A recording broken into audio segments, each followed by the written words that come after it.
Marta and Serhii are on leave from the front. It's been months since they've had the time to stroll through Kyiv together. They've been on duty since the very first day of the war. This time it's like to return completely to the time before war. I could see all changes actually what happens to Kyiv, but I think Kyiv renewed after a few months since beginning of war. So now it's much more peaceful here, I would say. Yeah, and it's good. It's good to have a place where you could return from a front line and understand that it's quite peaceful.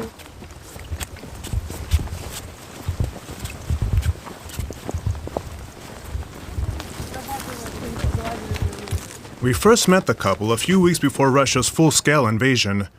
Marta and Serhii had just joined Ukraine's Territorial Defense Forces, a military reserve of the country's armed forces. Few members had previous military experience. Marta and Serhii didn't either. They got training once a week in the very basics of combat.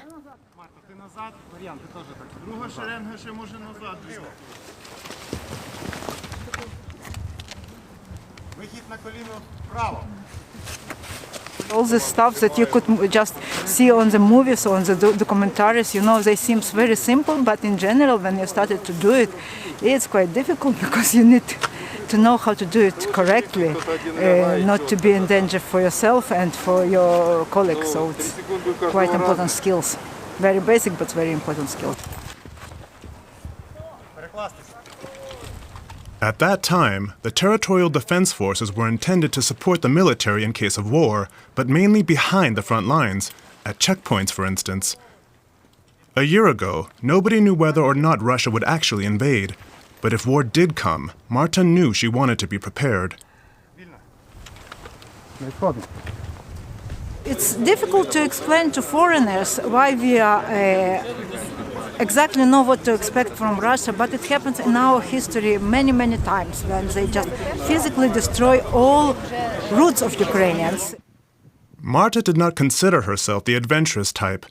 Before the war, she'd been living an ordinary, low-key life. She had a house just outside Kyiv, a garden, and some pets.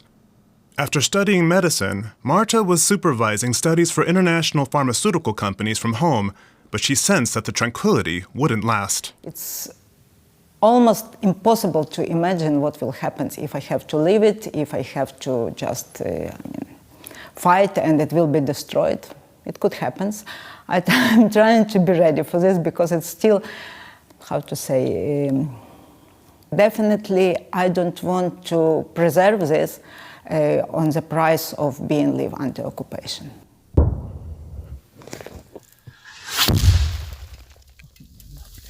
Damn, that's close.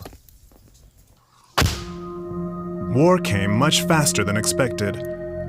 The pair was part of the defense forces as soon as the war began. With Russian troops swiftly advancing on Kyiv, their hometown became a war zone. Serhii was fighting in the trenches, while Marta served as a medic in a first aid station.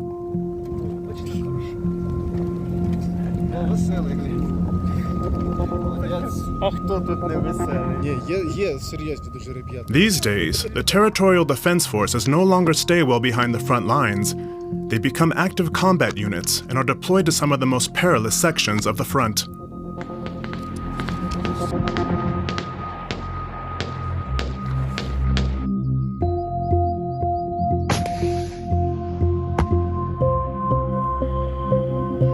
Marta and Serhii were both recently at the fiercely contested Donbas front.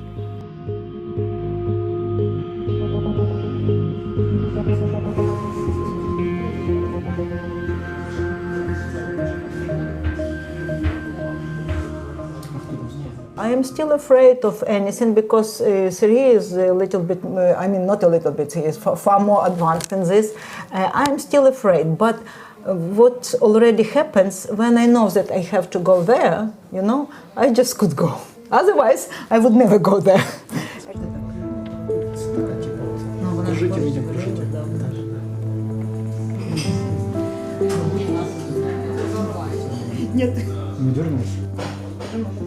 Now, for the first time, the couple has some time off together.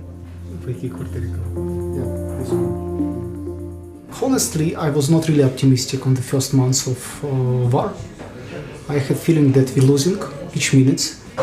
It was big problem. It was difficult to see this from news, from situation, but I may see how army became stronger, and I really proud to see this.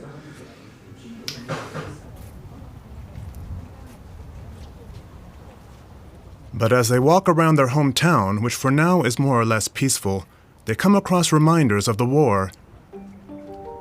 In the center of Kyiv, the authorities have put wreckage of Russian tanks on display. But the two have already seen plenty of those. The hypothetical situation they started preparing for over a year ago became a deadly and all too bitter reality.